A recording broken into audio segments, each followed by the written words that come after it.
Et trouver sans plus attendre Héloïse, je rappelle qu'elle est dans le Loiret aujourd'hui, à Dordives, donc au nord de Montargis. Et vous êtes en présence du propriétaire du château, donc du château de Mai-le-Maréchal que vous faites découvrir aujourd'hui. Oui, je vais vous le faire découvrir tout de suite avec Florian Renucci, qui est le propriétaire de ce site. Vous allez en voir plein d'images, en tout cas, j'espère. Bonjour, Florian Renucci, qu'est-ce qui vous a pris d'acheter cet endroit, en fait? Ah bah moi, depuis que j'ai 15 ans à vélo, je suis passionné de vieilles pierres et de patrimoine. Donc je connaissais la valeur de ce joyau, la valeur historique et culturelle. Et quand j'ai su qu'il était à vendre, j'ai cassé ma tirelire. et voilà, et je l'ai acquis il y a moins d'un an pour en entreprendre la sauvegarde et la restauration. Alors ça veut dire quoi, la sauvegarde et la restauration? Parce qu'il est pas en très bon état, on voit qu'il est un petit peu en ruine. Il y a plein de beaux endroits quand même, c'est ça? Alors, le château de Mai-le-Maréchal, c'est un fleuron parce que il contient plusieurs châteaux en un. C'est un des rares vestiges de la fin du XIIe siècle et du début du XIIIe siècle, qui illustre la transition entre un château tour du XIIe et un château à tour au début XIIIe. C'est la copie, une des premières copies du Louvre de Philippe Auguste.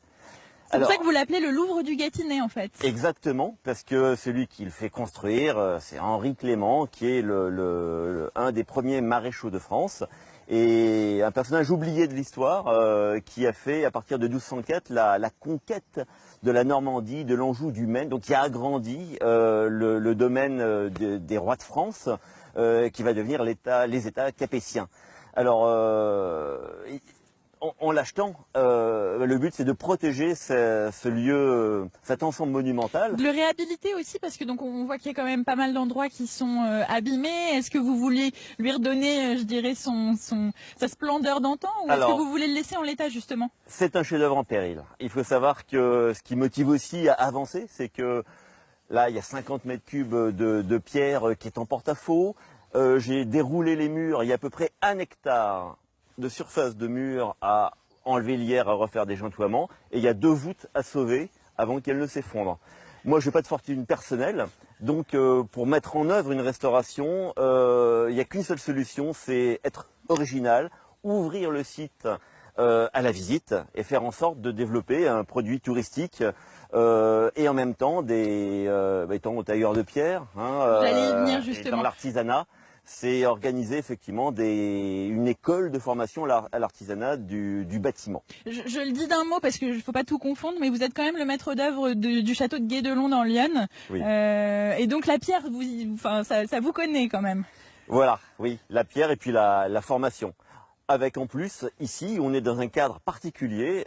C'est un site qui a 8 siècles d'existence et on a besoin d'en savoir plus sur les murs, sur ce qu'il y a au niveau du sol pour bien le restaurer. Donc on a besoin aussi de développer de l'archéologie.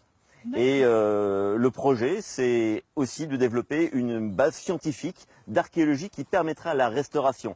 Ce que je voudrais développer avec les visites du site, c'est avoir des informations de la recherche archéologique qui permettent d'orienter la restauration pour avoir une restauration la plus pure, la plus fidèle, et avec au cœur du système évidemment des artisans et un lieu de formation à l'artisanat du bâtiment à l'ancienne. D'accord. Alors vous m'expliquez un petit peu qu'est-ce que c'est que cette partie qui est juste ici derrière nous, qui est un petit peu dégradée elle aussi, parce que là vous m'avez expliqué que c'était une tour ici. Alors c'est un château-tour, deuxième moitié 12e. C'est le premier château, il a existé avant l'enceinte et il a été conservé au milieu comme une tour maîtresse. Ensuite on est entouré par 4 murs importants avec chaque mur et une tour dans ses angles, donc 4 tours aux angles et une porte entre 2 tours. Je dirais donc celle-ci est la mieux conservée, la plus visible. Elle a été rehaussée effectivement, celle-ci c'est la plus haute. Il faut savoir que le château de Mai-le-Maréchal, qui est à Dordives, on est à la frontière entre l'Île-de-France, le Grand Paris et le Loiret, en tout cas la région centre. Et ce qui est intéressant, c'est que ce château a été acheté par le roi de France, Philippe le Bel, en 1313. Donc pendant tout le XIVe siècle, C'est un château royal qui sera la résidence de plusieurs reines, dont Constance de Hongrie, la femme de Louis X, Jeanne de Bourgogne dans les années 1330, au début de la guerre de 100 ans. Donc c'est un lieu prestigieux qui va marquer... c'est un lieu de pouvoir et totalement oublié, méconnu, mais qui a résisté au temps, puisque c'est ça qui est le charme de ce lieu. Le donjon du XIIe est resté quasiment en état sans remaniement, et l'enceinte est encore conservée quasiment sur toute sa hauteur jusqu'au chemin de ronde.